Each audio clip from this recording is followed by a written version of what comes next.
ko'rinishda bo'ladi. Ataklagan hidini va pishish zo'r. Shunaqangi zo'r pomidorlardan marinovani tayyorlaymiz. Bizga qirg'ishdan chiqarilgan chesnok, lavroliy, qora murchi, shunaqa donachalari, qizil bolgarskiyni xuddi shunaqa shaklda ko'ramiz.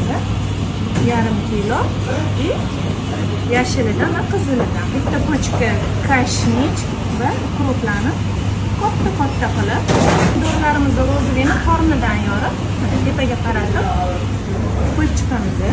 Bolgarskiyimizdan ham ustiga terib chiqamiz. Bizni yarmisini birinchi ustidan lavroliy tashlaymiz. Qora murch, boshdan chiqarilgan chesnogimizni yana bir marta qaytaramiz. Qolgan narsa hammasi yana bittalik qoldi. Shuni mana tepaga qaratib qolganimizni solamiz.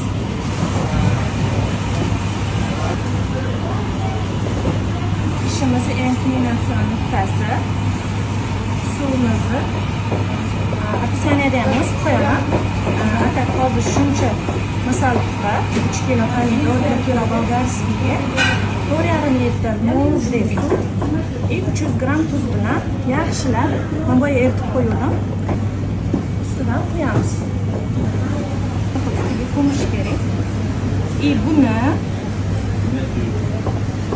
xohlasa ustini krishkasini yopib, bir kun xona haroratida 2 kun esa xolodilnikka qo'yib turg'izib olamiz va 3 kunda tayyor bo'ladi.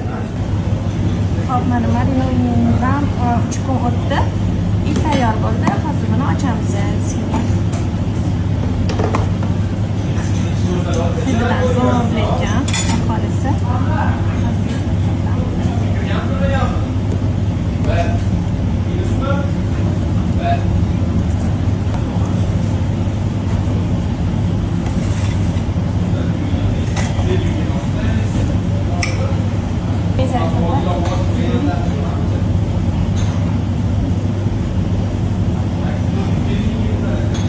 ko'rinishda bo'ladi.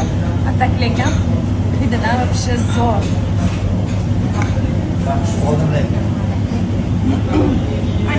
Bismillah. Allohumma rahim.